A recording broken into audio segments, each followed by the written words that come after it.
12 aturan untuk hidup yang berarti, bertanggung jawab, dan teratur oleh Jordan Peterson. Jordan Peterson adalah seorang profesor psikolog dari Kanada. Dia percaya bahwa hidup bukanlah untuk mencari kebahagiaan, tapi untuk mencari arti. Dia pun percaya bahwa dunia ini ada banyak kekacauan dan untuk membuat kekacauan tersebut menjadi keteraturan, maka diperlukanlah langkah-langkah. Akhirnya dia membuat 12 aturan untuk hidup. Tujuan aturan ini adalah untuk mencapai hidup yang berarti dan ada keteraturan dalam hidup Anda. Aturan pertama, berdiri tegak dengan bahu ke belakang. Tampaknya konyol aturan sesederhana ini dimasukkan sebagai salah satu aturan untuk hidup. Tapi ada alasannya loh. Dengan berdiri tegak dengan bahu ke belakang ini, Anda menunjukkan dua hal penting, yaitu Anda percaya diri dan Anda juga bersedia menerima tanggung jawab. Dalam kehidupan binatang, lobster ada tatanan hierarki. Mereka yang mempunyai serotonin atau mereka yang mempunyai posisi tinggi secara tidak langsung mereka akan membuka badan mereka. Sedangkan mereka yang mempunyai posisi bawah mempunyai postur badan tertutup. Ternyata manusia pun memiliki hal yang sama. Serotonin adalah bahan kimia dalam otak yang membuat Anda percaya diri dan merasa dalam posisi kendali. Dengan membusungkan dada, ini berarti Anda bukan hanya mengubah postur tubuh Anda, tapi Anda juga menipu otak Anda untuk membuat serotonin. Dengan pose badan yang lebih terbuka, Anda akan lebih sigap menghadapi masalah dan siap menerima tanggung jawab. Postur ini pun membuat orang lain melihat Anda seperti orang yang kompeten. Lawan postur ini adalah postur yang membungkuk. Postur ini menunjukkan orang yang tidak percaya diri dan submisif. Orang yang memberikan aura ini akan membuat orang tidak percaya pada Anda dan bahkan memancing bully untuk menindas Anda karena dianggap umpan mudah. Orang yang takut menghadapi permasalahan akan mempunyai postur tubuh seperti ini. Cukup dengan mengubah postur Anda, maka Anda akan membuat orang lain memandang Anda lebih baik dan Anda sendiri pun akan lebih percaya diri. Aturan kedua, perlakukan dirimu seperti orang yang membutuhkanmu. Penelitian dari medis menunjukkan kalau orang itu ternyata tidak menyayangi dirinya. Karena ketika diri sendiri sakit, kita jarang pergi ke dokter. Dan 30% tidak beli obatnya. 50% orang tidak memakan obatnya pada dosis yang seharusnya. Tapi kalau binatang piaraan kesayangan kita sedang sakit, kita akan dengan cepat langsung membawa ke dokter dan memberi obat dengan tepat. Anda harus mengurus diri sendiri seperti Anda mengurus orang yang Anda sukai dan hargai.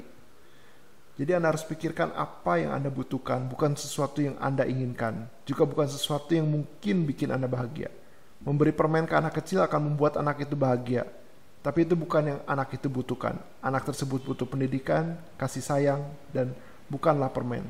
Pikirkanlah apa yang diri Anda butuhkan dan lakukan hal tersebut. Aturan ketiga, berteman dengan orang-orang yang ingin hal terbaik untuk Anda. Kalau Anda bergaul dengan teman yang salah, seperti suka mabuk-mabukan atau tidak berkembang dalam hidupnya, kemungkinan Anda pun akan ada di posisi yang sama. Karena mereka mempunyai target yang rendah dan bila Anda seorang diri mempunyai target yang tinggi, maka mereka tidak akan membiarkan Anda sukses sendiri sedangkan mereka tetap gagal. Anda akan secara tidak langsung diminta untuk merendahkan goal Anda dengan cara yang tidak langsung seperti ayo kita minum bareng, ayo kita pergi main lagi aja, gak usah kerja terus. Karena mereka tidak sukses, maka Anda pun tidak boleh sukses. Terkadang kita memilih teman yang salah. Ada banyak alasan untuk hal ini. Salah satu alasan adalah karena kita ingin menolong orang tersebut. Karena kita merasa teman yang kita pantas adalah teman yang kurang baik. Karena kita merasa kita sendiri pun kurang baik. Atau memang teman-teman yang kurang baik itu merupakan teman Anda dari sejak kecil, sulit untuk melepas mereka. Tapi ingatlah untuk memilih temanmu dengan matang-matang. Pilihlah mereka yang mau terbaik untuk Anda. Dengan memilih teman yang memacu Anda untuk maju, Anda akan mempunyai hidup yang lebih baik. Aturan keempat, bandingkan dengan dirimu kemarin dan bukan dengan orang lain. Kalau kita membandingkan diri kita dengan orang lain, pastilah ada saja orang lain yang lebih baik daripada kita. Hal ini akan membuat kita down dan kurang percaya diri. Keterusan melihat orang lain sukses sedangkan Anda sendiri tidak akan membuat Anda pundung dan otak Anda tidak bisa memproduksi serotonin. Oleh karena itu, Anda tidak boleh membandingkan dengan orang lain, tapi bandingkanlah dengan diri Anda yang kemarin. Apakah Anda menjadi lebih baik daripada diri Anda yang kemarin? Kalau jawabnya iya, maka Anda sudah menang. Dengan membandingkan diri Anda dengan yang kemarin, dengan jelas dan terukur, maka Anda akan merasa ada pencapaian dan serotonin pun akan mengalir di otak Anda. Walaupun Anda hanya menjadi lebih baik 0,1% dari diri Anda yang kemarin, tapi bila Anda terus melakukannya selama 1 tahun, Anda sudah menjadi 36% lebih baik daripada tahun sebelumnya. Aturan kelima, jangan sampai anakmu berperilaku yang membuatmu membenci anak tersebut. Kalau anak Anda melakukan sesuatu yang membuat Anda membenci anak tersebut, maka anak tersebut pun akan dikucilkan atau dibenci oleh orang lain. Saya teringat saya pernah mengajar anak-anak, dan ada satu anak yang sangat nakal.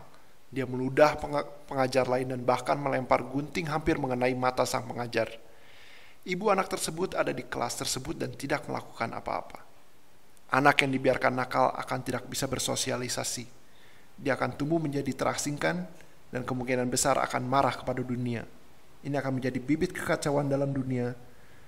Maka dari itu, disiplinkanlah anak Anda bila anak tersebut berbuat sesuatu yang salah. Aturan keenam, atur rumahmu terlebih dahulu sebelum kamu kritisi dunia. Terkadang kita terkorupsi dengan amarah dan kebencian kepada dunia ini. Entah karena perlakuan yang tidak adil, dilahirkan tidak beruntung, atau sistem yang tidak membela. Amarah dan kebencian ini akan mempengaruhi cara pandang kita dan membuatnya menjadi rusak. Ketidakadilan ini membuat kita ingin kritisi dunia, ingin membenahi dunia, ingin membuat semua menjadi sesuai keinginan kita. Siapakah yang harus disalahkan? Tapi sebelum Anda mau memperbaiki dunia, mulailah dengan yang kecil, mulailah dengan diri Anda sendiri. Yang harus Anda tanyakan adalah apakah Anda sudah berbuat semua yang bisa Anda lakukan untuk membenahi hidup Anda? Apakah Anda sudah bekerja keras dalam karir atau pekerjaan Anda? Atau Anda membiarkan keirian dan kebencian menghalangi Anda? Apakah Anda sudah berdamai dengan semua saudaramu? Apakah kamu memperlakukan istri dan anakmu dengan baik? Apakah kamu mempunyai kebiasaan yang merusak kesehatanmu? Apakah ada hal yang kamu tahu kamu bisa lakukan yang bisa membuat keadaanmu jadi lebih baik? Kalau Anda tidak bisa membersihkan rumahmu terlebih dahulu, kenapa Anda sebegitu beraninya ingin kritisi dunia? Mulailah kecil, mulailah dari diri sendiri. Ketika semua orang membenahi diri sendiri, mungkin dunia akan menjadi lebih baik. Aturan ketujuh, kejar sesuatu yang berarti, bukan yang gampang. Tujuan hidup kebanyakan orang adalah untuk mencari kebahagiaan. Tapi pola pikir tersebut mengalihkan dari pola hidup yang berarti. Ini merupakan salah satu inti dari buku ini. Jordan Peterson beranggap bahwa tujuan hidup bukanlah untuk mencari kebahagiaan. Karena dari praktik dan pengalaman dia tahu bahwa hidup itu sulit atau susah. Yang kamu harus cari dalam hidup adalah hidup yang berarti. Karena dengan hidup yang berarti, Anda bisa melewati semua kesusahan dan rintangan hidup. Apa yang membuatmu bangun dari tidur untuk menjalankan harimu? Itu adalah tujuan hidupmu. Seperti kata Nietzsche, kalau kamu tahu tujuan hidupmu, kamu bisa hidup bagaimanapun. Homer Simpson adalah tokoh kartun yang terkenal dipotretkan sebagai seseorang yang pecundang, tapi dia adalah orang yang mencintai keluarganya, dan keluarga dia adalah tujuan hidup dia. Hidupnya berarti karena keluarganya. Janganlah cari hidup yang asik atau gampang. Hidup yang berarti merupakan hidup yang bertanggung jawab. Mengejar kehidupan yang berarti lebih baik daripada kehidupan yang bahagia. Aturan ke-8, selalu bilang jujur atau setidaknya jangan berbohong. Ada banyak alasan kenapa kita berbohong. Mungkin kita berbohong untuk menghindari masalah atau untuk tidak menyakiti orang lain. Bahkan kita pun berbohong pada diri kita sendiri. Kebohongan ini kita lakukan karena kita mau menghindari masalah. Tapi bila orang tidak jujur pada orang lain ataupun diri sendiri, maka orang tersebut sudah mengkorupsi dirinya. Semua yang dia lakukan akan menjadi tidak autentik dan melukai karakter orang tersebut. Anda mungkin mulai dengan kebohongan kecil, tapi kebohongan kecil akan ditutupi lagi dengan kebohongan yang lebih besar, dan seterusnya. Kebohongan kecil itu pun melukai karakter Anda sedikit demi sedikit, hingga Anda tak punya jati diri. Orang yang cacat karakter atau tak bisa menunjukkan jati dirinya akan selalu menghindari kesusahan. Tapi kesusahan dalam hidup akan selalu ada. Maka ketidakjujuran akan selalu berbalik dan melukaimu. Jujurlah selalu atau setidaknya jangan berbohong. Adakah kebenaran yang saat ini Anda hindari, baik dengan diri sendiri atau dengan orang lain? Aturan ke-9, asumsi orang lain punya sesuatu yang kamu tidak ketahui. Ini aturan tentang percakapan, kerendahan hati, dan ilmu mendengarkan. Orang biasa sangat defensif akan apa yang mereka ketahui. Tapi pada kenyataannya, kemungkinan besar apa yang Anda ketahui tidak sebegitunya. Ketika orang lain memberitahu kamu salah, maka kamu haruslah senang dengan hal ini. Anda menjadi lebih tahu tentang hal baru dan yang Anda harus lakukan hanyalah mendengarkan. Apakah Anda mau menjadi benar atau Anda mau belajar? Terkadang dalam berbicara, apalagi terutama dengan lawan bicara yang tidak sepaham dengan Anda, dalam pembicaraan ini kedua belah pihak hanya ingin mengeluarkan pandangan dari sudut pandang masing-masing. tanpa melihat sudut pandang orang lain. Untuk mencari pengetahuan dan kebenaran, maka kita harus mendengarkan pihak lain dan asumsikan orang lain mempunyai sesuatu yang tidak kamu ketahui. Aturan ke-10, tepat dalam ucapanmu. Dalam perbincangan atau debat, kita perlu kemampuan komunikasi yang tepat. Ngarul-ngidul kemana-mana tidak akan menyelesaikan topik permasalahan. Kita haruslah tepat pada permasalahan ketika berucap. Ketika kita mengungkapkan masalah, terkadang kita menyangkut pautkan masalah masa lalu atau masalah yang akan datang. Tidak akan ada penyelesaian untuk masalah yang bisa ada di mana saja dan kapan saja. Bila Anda ingin menyelesaikan masalah, Anda harus spesifik dalam topik pembicaraan. Terkadang kita juga malah menghindari permasalahan dan tidak dibicarakan. Ini pun salah. Karena ketika kita tidak menghadapi dan tidak dapat mengutarakan permasalahan yang kita alami, permasalahan itu akan tumbuh di dalam kepala menjadi sesuatu yang lebih menakutkan daripada yang seharusnya. Berkemampuan dalam menutur kata ketika berucap dan mampu mengutarakan inti pokok yang diperbincangkan adalah salah satu hal penting dalam hidup. 11. Jangan ganggu anak ketika mereka sedang bermain skateboard. Bila mengganggu anak ketika mereka sedang melakukan aktivitas yang beresiko, bukanlah hal yang baik ataupun melindungi, tapi merupakan sifat pengecut sang orang tua yang akan membuat anak tidak bertumbuh. Kita tahu bahwa hidup tidaklah aman, baik untuk anak maupun untuk orang dewasa. Jadi bagaimana kalau kita sudah tahu hidup itu tidaklah aman?